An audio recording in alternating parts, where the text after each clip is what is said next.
২,০০০ টাকার note RBI নিষিদ্ধ করেনি। কিন্তু রাস্তায় একটাও দেখেন?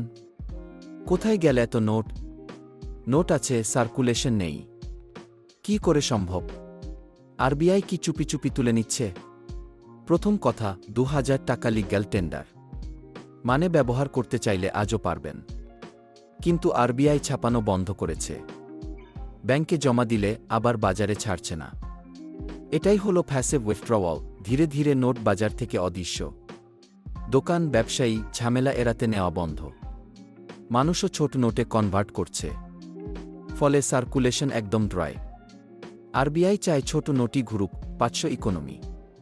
তাই ২,০০০ টাকা আছে, কিন্তু ঘোরে না।